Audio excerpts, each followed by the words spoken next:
السلام علیکم دوستو، کیسے ہیں آپ؟ امید ہے خیریت سے ہوں گے آپ سر۔ ایک اور بات میرے ذہن میں آئی تھی، میں نے کہا آپ سے شیئر کرتا جاؤں کہ مولانا رومی فرماتے ہیں کہ ایک دفعہ کوئی شخص تھا تو بیمار ہو گیا، وہ کسی حکیم کے پاس گیا کچھ لینے کے لیے۔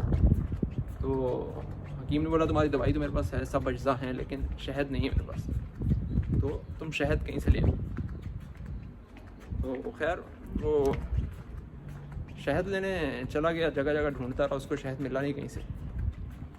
تو آخر میں کرتے کرتے وہ بادشاہ کے دروازے پہ چلا گیا، کیونکہ بادشاہ کے دروازے وہاں سے کوئی شخص باہر نکلا، اس نے کہا کہ یہ چھوٹی سی ڈبیا حکیم کی دکان سے لے کے آیا تھا کہ اس ڈبیا میں مجھے شہد دے دو۔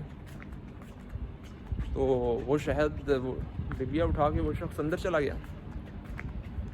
اندر جانے کے بعد وہ شخص بادشاہ کے دربار میں پہنچا، اس نے کہا کہ کوئی شخص باہر آیا، ایک ڈبیا شہد کی مانگ رہا ہے۔ تو بادشاہ نے اس کو بولا ٹھیک ہے، کون ہے یار، دیکھو کوئی مانگنے والا ہے، اس کو دے دو، تین اس کو شہد کے دے دو۔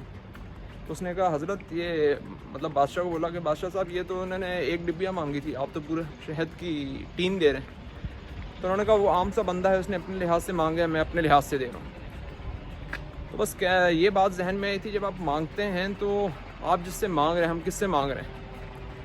ہم تو اللہ تعالیٰ سے مانگتے ہیں ہر چیز۔ تو آپ جس سے بھی پروردگار سے مانگ رہے ہیں، اس آپ دیکھیں وہ تو دینے والا کتنا ہے۔ آپ اپنے لحاظ سے مت مانگیں، اس کے لحاظ سے مانگیں۔ وہ آپ کے لیے چھوٹی سی چیز بہت بڑی ہو سکتی ہے، لیکن وہ اللہ تعالیٰ کے لیے کچھ بڑی چیز نہیں ہے۔ تو ہم جب بھی مانگتے ہیں، ہم وہ ڈبیا کی صورت میں مانگتے ہیں، کبھی بھی ہم اس سے زیادہ نہیں مانگتے۔ اور مانگنے کا طریقہ بھی مجھے ایک بات اور یاد آ گئی اشفاق صاحب کہتے ہیں یہ کہ اللہ تعالیٰ سے جب بھی دعا مانگیں تو دعا میں اللہ تعالیٰ سے آپ اس طرح مانگیں کہ نارملی کیا ہمیں کہتے ہیں کہ مینس یہ ہے کہ اللہ ہمیں وہ ہمارے لیے وہ کر دے ہمارے حق میں بہتر ہے۔ تو اشفاق صاحب کہتے تھے کہ اس طرح بھی دعا مانگی جا سکتی ہے، اگر آپ اس طرح مانگ رہے ہیں جو ہمارے حق میں بہتر ہے، اللہ وہ کر دے۔ تو اگر آپ جرنلسٹ بننا چاہتے ہیں اور اللہ تعالیٰ آپ کو CSS آفیسر بنا دے، جو آپ نہیں بننا چاہتے، وہ آپ کے حق میں بہتر ہے، وہ بھی اچھی جاب ہے۔ آپ CSS آفیسر بننا چاہتے ہیں اور اللہ آپ کو جو ہے وہ کرکٹر بنا دے، کچھ بنا دے، مینس وہ آپ کے حق میں بہتر ہے، بہت اچھا ہوگا۔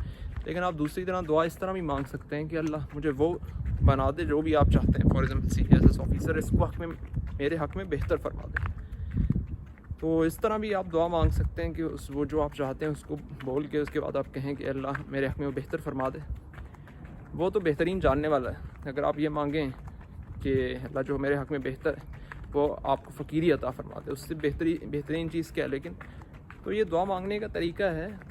لیکن آپ جو بھی مانگ رہے ہیں، کبھی یہ نہ سوچیں یہ تو بہت زیادہ ہے۔ صرف یہ کہنے کا پرپز ہے، یہ جو آپ کو اسٹوری پہلے سنائی اس کا یہی پرپز ہے کہ جب بھی آپ کسی سے مانگ رہے ہیں تو آپ مطلب اللہ تعالیٰ سے مانگ رہے ہیں، کسی سے نہیں، اللہ تعالیٰ سے ہی ہم مانگتے ہیں۔ تو اللہ تعالیٰ سے مانگ رہے ہیں تو مانگتے ہوئے آپ لمیٹڈ نہ مانگیں کہ آپ یہ نہ سوچیں کہ یار یہ تو بہت زیادہ میری اوقات سے بڑھ گیا۔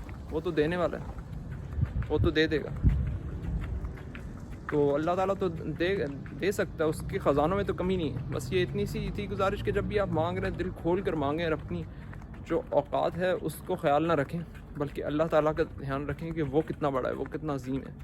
آپ جو بھی مانگیں گے وہ دے سکتا ہے، بلکہ آپ جو مانگیں اس سے کئی گنا زیادہ دے سکتا ہے، تو اس حساب سے آپ مانگیں۔ چلیں جی، یہ بات آئی تھی ذہن میں نے کہا آپ سے شیئر کروں۔